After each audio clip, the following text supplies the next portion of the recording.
Hello అండి, నమస్తే అండి. మీ శైలజ. నేనైతే ఈరోజైతే కొత్త రెసిపీస్ ఒకటి వచ్చాను. ముందు పాలకూర చికెన్ కర్రీ చేస్తున్నాను. నేనైతే 2 కట్టలు పాలకూర తీసుకున్నాను, తురుముకొని 2 టైమ్స్ కడుక్కున్నాను. ఇదేమో చికెన్ అయితే సాల్ట్ని పసుపు వేసేసి కడిగేసుకున్నాను. ఇది మంచిగా కడిగేసుకున్నాను. ఉల్లిగడ్డలు తీసుకున్నాను, ఒక పెద్ద గడ్డ తీసుకున్నాను, 5-6 గ్రీన్ చిల్లీ కూడా తీసేసుకున్నాను.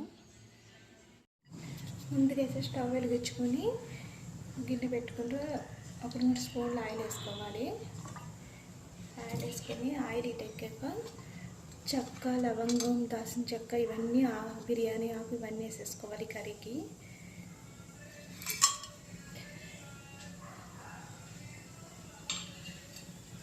ఆయిల్ ఎక్కింది కదా, అవన్నీ దీంట్లో వేసుకున్న మసాలా దాంట్లో ఉల్లిగడ్డ, గ్రీన్ చిల్లీ కూడా వేసేసుకోవాలి.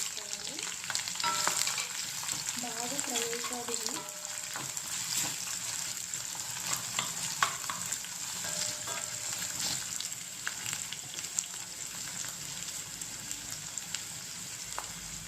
ఒక స్పూన్ సాల్ట్ కూడా వేసేసుకోవాలి, ఉల్లిగడ్డలు తొందరగా వేస్తాయి.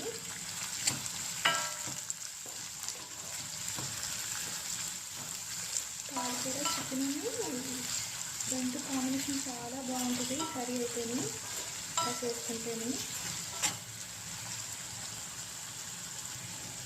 ఒక 2 నిమిషాలు మూత పెట్టేసుకుని బాగా వేగనివ్వాలి.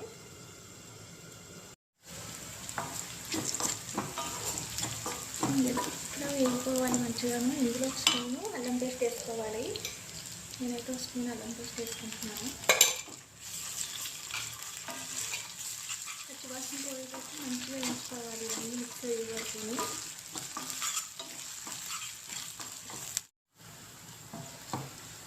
ఉల్లిగడ్డలు బాగా డ్రై అయిపోయినాయి కదా, ఇలా వేసుకోవాలి కర్రీకి అయితే. ఇప్పుడు చికెన్ వేసేసుకుంటున్నాను. 1/2 కిలో చికెన్ తీసుకున్నాను నేను.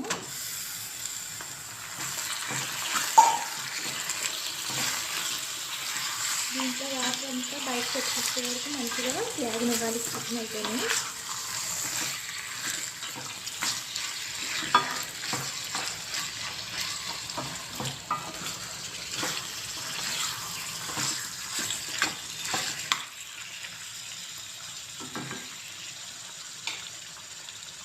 ఇందులో నేనైతే ఫస్ట్ వేస్తున్నాను.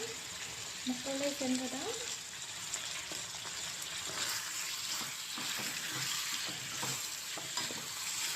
బాగా అన్నీ మిక్స్ అయ్యే వరకు బాగా వేయించుకొని ఒక 5 నిమిషాలు మూత పెట్టేసి వాటర్ వచ్చేసే వరకు చికెన్లో నుంచి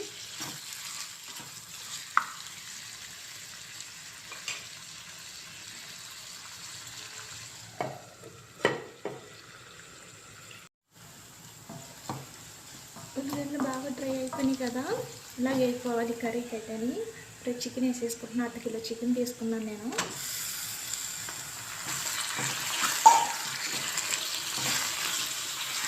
దీంట్లో వాటర్ అంతా బయటకు వచ్చేసే వరకు మంచిగా వేగనివ్వాలి చికెన్ అయితేనే.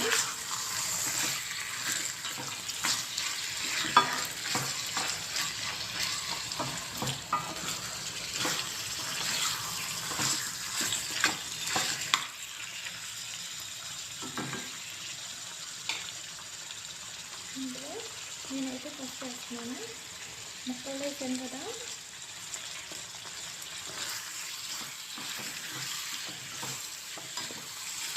బాగా అన్నీ మిక్స్ అయ్యే వరకు బాగా వేయించుకొని ఒక 5 నిమిషాలు మూత పెట్టేసి వాటర్ వచ్చేసే వరకు చికెన్లో నుంచి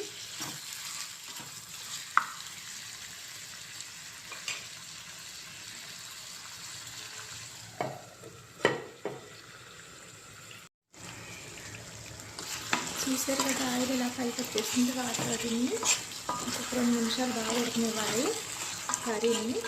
మూత పెట్టుకున్నా కూడా 2 నిమిషాలతో మాట చూసుకుంటూ వేయించుకోవాలి, అడుగు నలుపుకోకుండాను.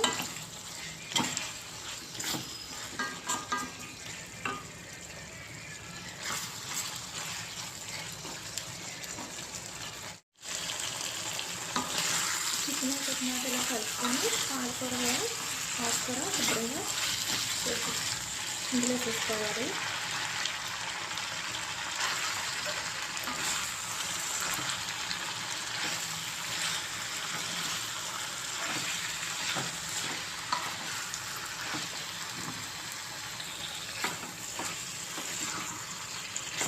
ఆకుకూర ఎక్కువగా వస్తుంది కదా, లేకపోతే ఎంత అవ్వదు అసలు. కానీ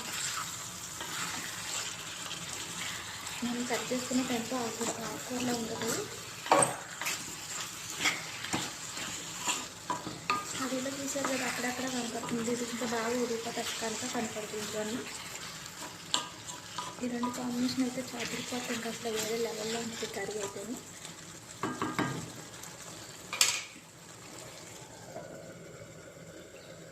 మూత పెట్టేసుకుని ఒక 5 నిమిషాలు బాగా ఉడకనివ్వాలి సిమ్లో పెట్టి.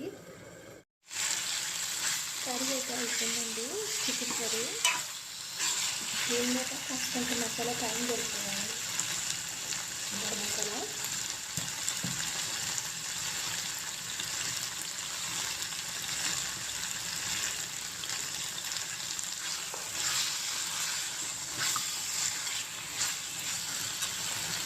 కొత్తిమీర కూడా వేసుకున్న కొత్తిమీర కూడా వేసుకోవాలండి.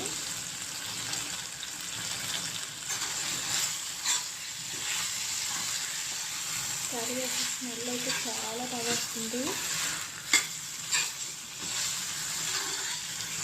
చాలా బాగుంది కర్రీ అవుతుంది. స్టవ్ ఆన్ చేసేస్తున్నాను నేను అయితే. ఈ చికెన్ కర్రీ అయితే చాలా బాగుంటుంది. ఇలాగా పాలకూర చికెన్ కర్రీ, చికెన్ వేసి చేసుకుంటేనే ఈ రెండు కాంబినేషన్ అయితే సూపర్ ఉంటుంది. ఇంకా వేరే లెవెల్లో ఉంటుంది కర్రీ. ఇంకా అస్సలు అదిరిపోతుంది. ఇంకా నోట్లో పెట్టుకుంటే కరుగుపోనంత బాగుంటుంది కర్రీ అయితేని. చాలా బాగుంటుంది. రైస్లోకి, చపాతీలోకి, రసం కూడా పెట్టుకుని తింటే ఇంకా బాగుంటుంది ఇందులోకి అయితేని. అంటే మరీ గ్రేవీ కాకుండా, మరీ డ్రైగా కాకుండా, ఫ్రైగా కాకుండా సమానంగా ఉంటుంది కర్రీ అయితేని. అంత బాగుంటుంది. మీరు తప్పకుండా ట్రై చేయండి. మీ ఫ్రెండ్స్ వాళ్ళకి షేర్ చేయండి. లైక్